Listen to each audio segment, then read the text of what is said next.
Salut à toi petit Pikachu des internets, j'espère que tu vas bien. Voici le Moto Z, le tout dernier smartphone de Lenovo, et tu vas voir que c'est un smartphone qui est vraiment hors du commun. D'après Lenovo, il s'agit d'ailleurs d'une nouvelle famille d'appareils que la marque devrait sans doute agrémenter d'autres versions dans les années qui viennent. S'il est aussi fin, c'est pour une raison que nous allons voir dans la deuxième partie de cette vidéo. Mais qui dit smartphone ultra fin dit concession, et la première d'entre elles est la disparition de la prise jack. Ça alors, mais c'est super bizarre, mais quelle drôle d'idée, et je me demande bien pourquoi. Si la prise jack a disparu, c'est tout simplement car sa conception et le design du Moto Z ne le permettent pas. Il est ainsi le smartphone haut de gamme le plus fin du monde. Il ne mesure que 5,1 mm d'épaisseur. Il est constitué d'un habillage entièrement métallique, pas de traces de plastique disgracieux, c'est très beau et il est très agréable à tenir en main, même s'il attire visiblement les traces de doigts. À l'arrière, le capteur photo est quant à lui bien plus proéminent. Et vous allez me dire, mais qu'est-ce qu'ils ont fait? Ils se sont plantés ou quoi? Soyez patient, je vais y venir. Le capteur photo arrière monte à 13 mégapixels et il filme en 4K. Comme c'est généralement le cas sur les smartphones moto, ça marche plutôt bien mais rien d'exceptionnel. Lenovo utilise l'appli par défaut de Android et le résultat des photos et vidéos est correct mais ne casse pas des briques. On a vu bien mieux à des tarifs similaires. Le Moto Z propose un capteur biométrique, mais attention, celui-ci ne sert qu'à ça et ce n'est pas un bouton d'accueil. Sur les côtés, les touches de volume et le bouton power sont assez bizarrement placés, très proches les uns des autres et avec assez peu de relief. On peut facilement déraper.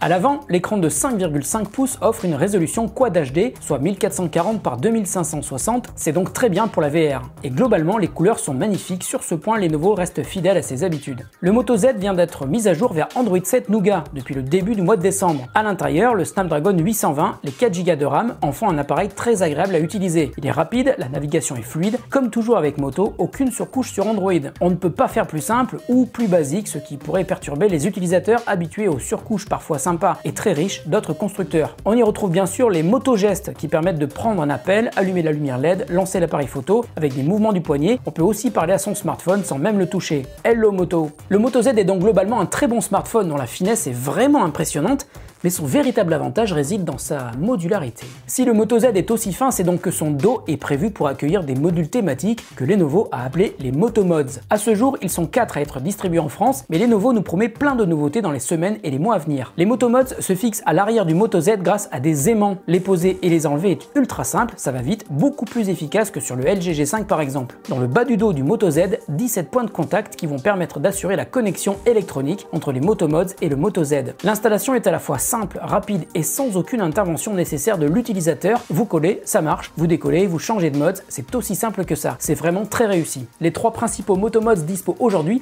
se concentrent sur 3 points essentiels que recherchent tous les utilisateurs de smartphones: l'autonomie, le son et la photo. Et on parlera du 4e un peu plus tard. Le premier est une batterie supplémentaire fabriquée par Incipio. Elle s'appelle Off-Grid. Elle permet de rajouter 2200 mAh au Moto Z, soit 22 heures d'autonomie en plus. Très bon point, la batterie est assez fine et quand elle est installée sur le Moto Z, celui-ci reste malgré tout d'une épaisseur très convenable. Le deuxième Moto Mods, le Sound Boost, est fabriqué par JBL. Dès que vous le collez sur votre Moto Z, le son est immédiatement métamorphosé.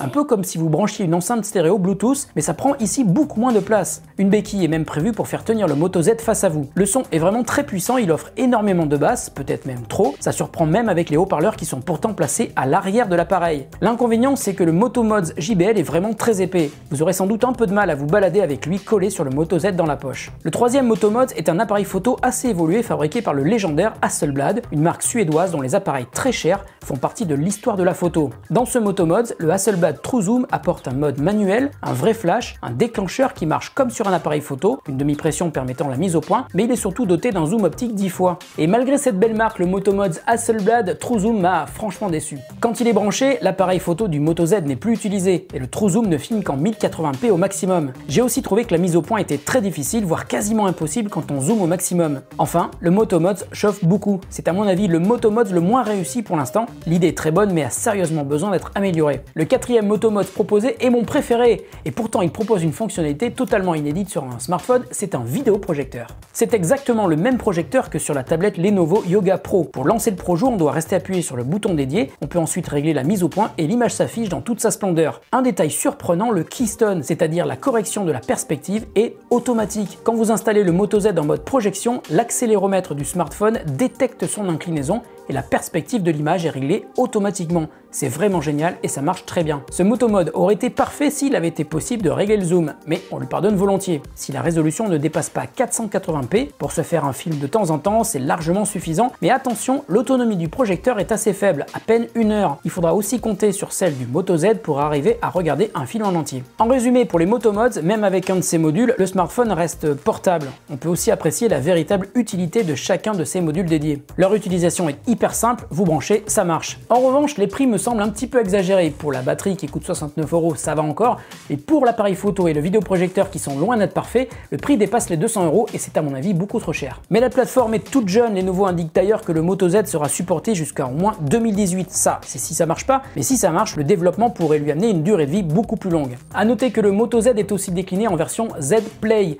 L'appareil est un petit peu plus épais, il a une plus grande batterie, mais il a un appareil photo de 20 mégapixels. Voilà, la vidéo est terminée, j'espère qu'elle vous a plu. Si c'est le cas, n'hésitez pas à mettre un pouce en l'air, à vous abonner à la chaîne si ce n'est pas déjà fait, à nous mettre un petit commentaire, et d'ailleurs sous la vidéo, je vais vous mettre des liens pour acheter tous ces éléments au meilleur prix sur Amazon. Merci beaucoup, salut à tous mes petits Pikachu de Noël, à très bientôt sur The Grand Test.